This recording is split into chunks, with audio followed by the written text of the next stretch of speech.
If you're over the age of 65, pause what you're doing and give this message your full attention. What I'm about to explain may feel counterintuitive, and it certainly goes against the typical advice you hear. But as a physician who works with older adults every day, I can assure you, this information is medically accurate and critically important for maintaining independence. Walking alone is not enough to preserve leg strength as we age, not even close. If walking was sufficient, why do we see so many older adults who walk daily struggle to climb stairs? Why do they need support to rise from chairs? Why do their legs shake during simple transitions like stepping down a curb? And why does balance deteriorate on uneven ground?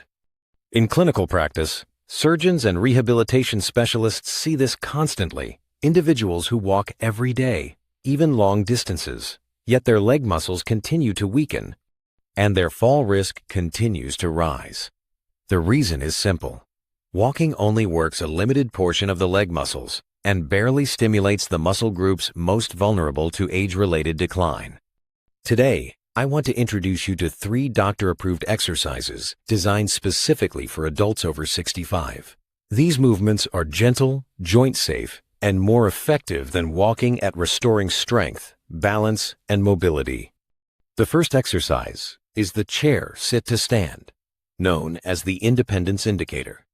In hospitals and rehabilitation centers, this clinical test is used to evaluate long-term independence after age 65. Can you rise from a chair without using your hands? This single movement reveals leg strength, balance, coordination, and fall risk, because it activates the primary muscle groups aging affects first, including the quadriceps, gluteal muscles, hip stabilizers, core, and deep knee stabilizers, muscles that walking does not fully train. Rising engages them all simultaneously, making it one of the most valuable strength-building exercises for older adults. To perform it, sit on a firm chair with feet shoulder-width apart, lean slightly forward, and stand up using only your legs, then slowly lower yourself back down. Aim for 8 to 12 repetitions, rest briefly, then repeat a second set. If needed, use your hands lightly until strength improves. People who perform well on this test typically climb stairs with ease, demonstrate reduced fall risk, maintain independence longer, walk faster, and sustain mobility into later years. Within weeks, everyday tasks become easier, such as getting up from a sofa, exiting a car, or rising from bed. Walking cannot replace this exercise because it trains strength that walking misses entirely. The second exercise is heel raises, the calf strength builder. While most discussions focus on thighs and hips, few people talk about calves, yet they are crucial for aging. Calves support balance, propel the body forward, stabilize ankles, and protect against falls. After 65, calf muscles shrink dramatically, and walking does not challenge them enough to prevent this decline.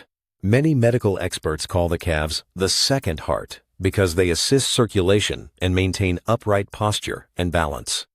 To perform heel raises, stand beside a chair, lift your heels as high as possible, pause briefly, and lower slowly.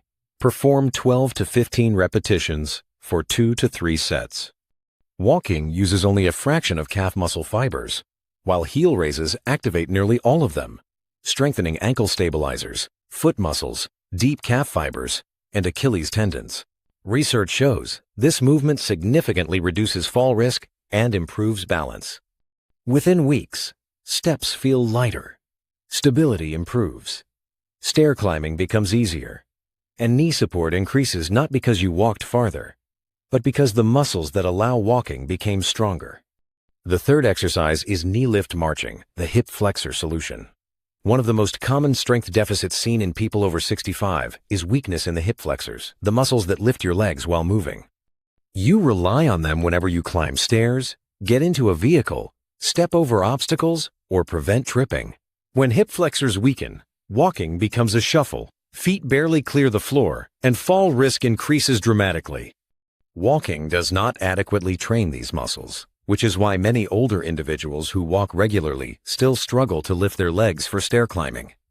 To perform knee lift marching, stand behind a chair, lift one knee toward hip height, lower slowly, and alternate legs. Complete 10 to 15 repetitions per side for 2 sets. This strengthens hip flexors, improves walking mechanics, reduces tripping, enhances spinal and pelvic control, and increases step clearance. If the movement feels difficult, that is not a sign to stop. It means the correct muscles are finally being activated. With consistency, strength returns and walking becomes smoother, taller, and more controlled. Now, why do these exercises outperform walking alone? Walking is beneficial for the heart, lungs, and mental health, but it does not prevent age-related muscle loss. After 65, individuals lose strength every year unless the body is challenged with resistance-based movements. Walking builds endurance. These exercises build strength. Endurance without strength leads to higher fall risk, joint discomfort, slower movement, and declining independence. Strength training keeps older adults living fully, not just longer.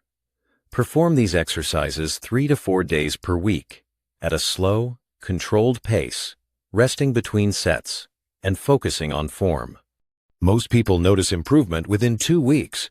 By 8 weeks, stair climbing, balance, and confidence increase noticeably. By 3 months, mobility and posture can transform. If you believe you're too old, lack strength, or have waited too long, rethink that belief. Muscles respond to resistance at every age. 60, 70, 80, even into the 90 seconds. Your body can rebuild strength. It simply needs the correct stimulus. Walking provides cardiovascular benefit. These movements provide the missing muscular stimulus. Practice consistently. Listen to your body and prioritize safety. Strength can return step by step, week by week, and with strength comes confidence, stability, and independence. Your future mobility isn't determined by age, it's determined by action.